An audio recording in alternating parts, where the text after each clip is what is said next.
The Alhambra, 4 kilometers of walking paths, 10 acres, and 4 parts. The La Alcazaba, Palacio Nasric, El Generalife, and a few other parts. And you have to buy a ticket for the palaces early, separately, because there's a time slot. And you gotta be on time, otherwise you won't get in.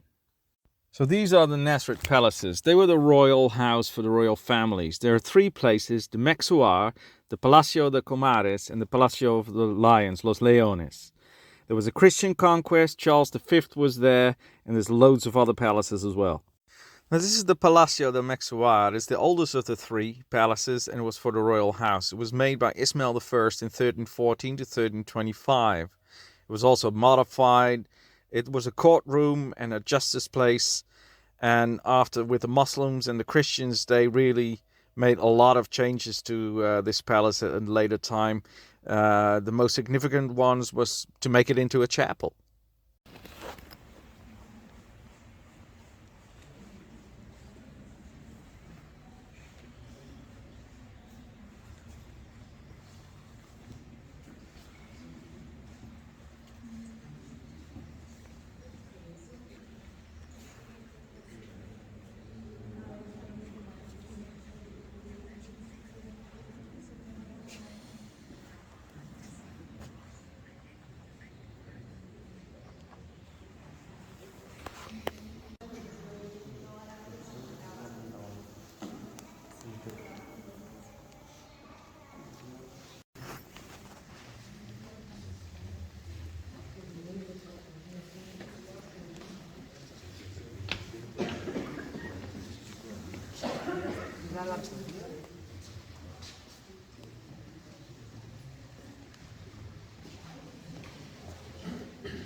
This is the Palace of Camaris, and it was built by Yusuf I, also known as the Great Grand Emir, from 3033 to 3054.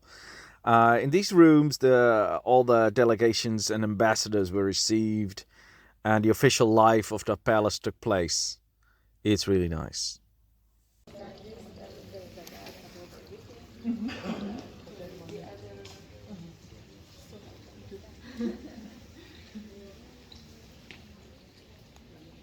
Now, I guess this is how the top of those hollowed out sculptures in the ceiling looked like.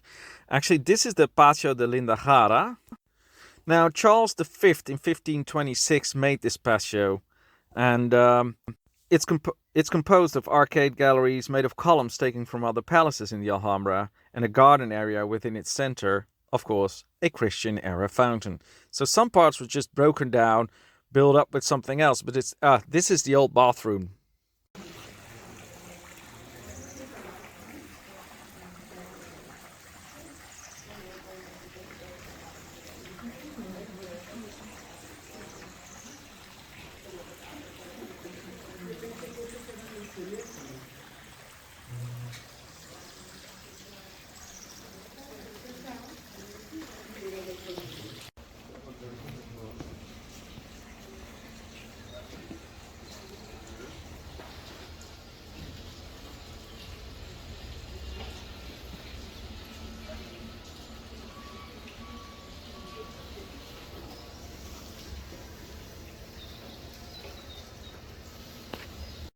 Yes, the Palacio De Los Leones. This probably is the most photographed part of the whole area.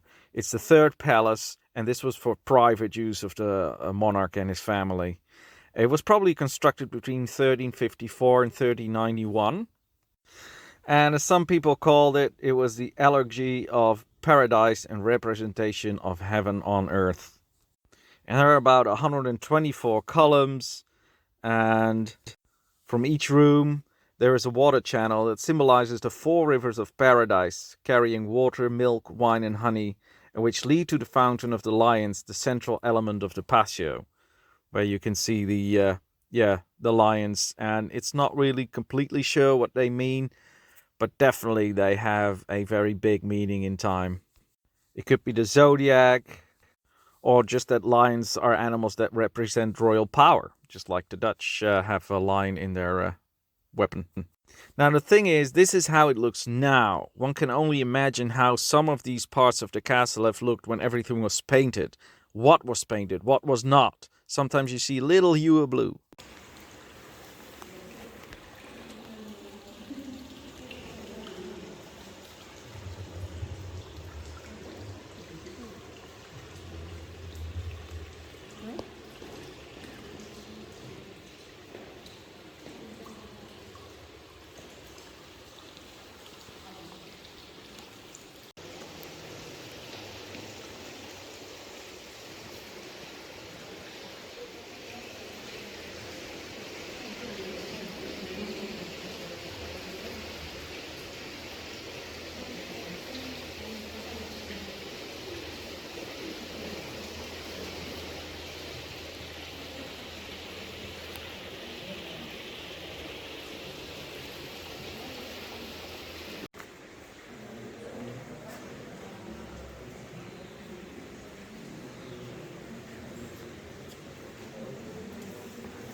Okay guys, this is the Alhambra.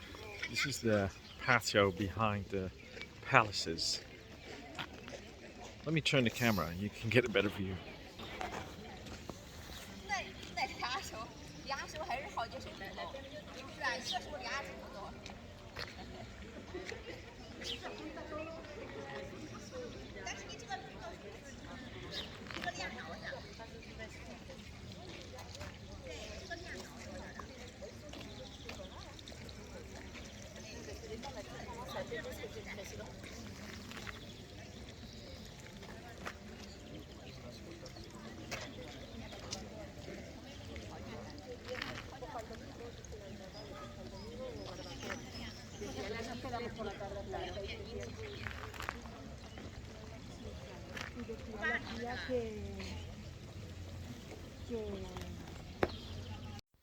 Now there's the Paseo de las Torres, which has different towers with different uses.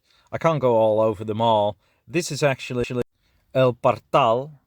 And in Nasric times, this was occupied by beautiful residences, by the way, by very big families who were loyal to the Alhambra's rulers.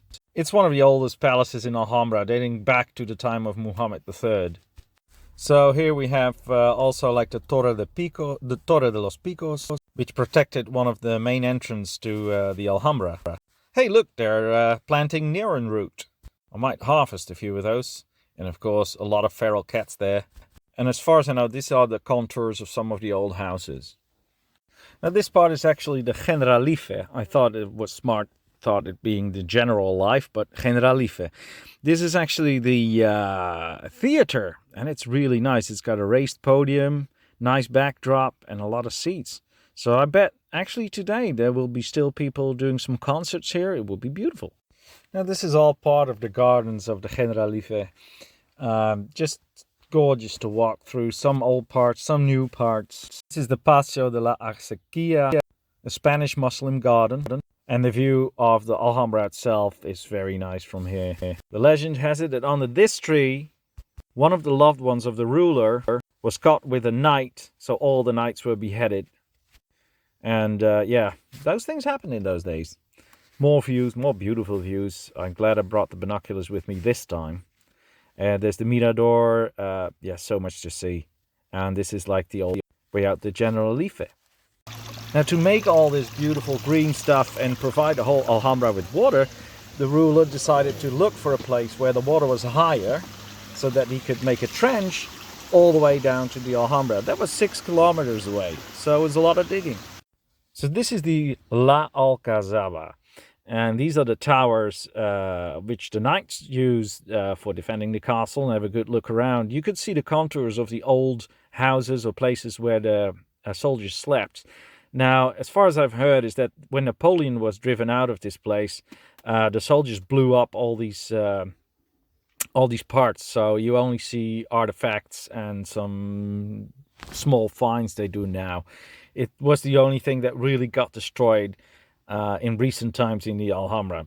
Pretty bad, because it's a really nice, would have been really nice to see how the soldiers would live.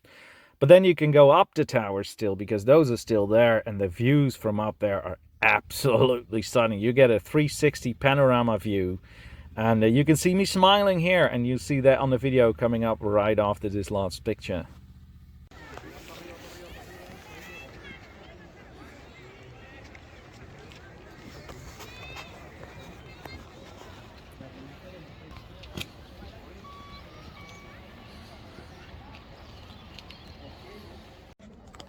Well, let's try again. Let me show you a view. Jesus.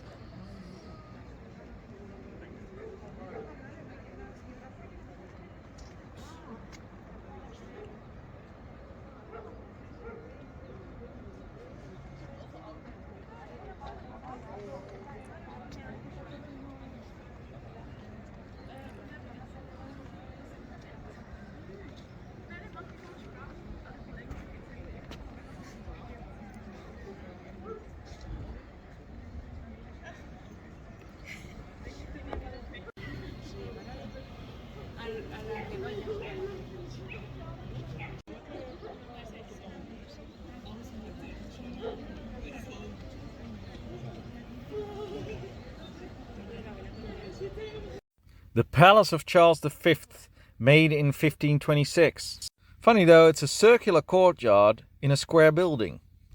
You're not really allowed to sit here because the guards will tell you to stand up. And it should have gotten a dome, but it never got one, and I think it's more beautiful because of it.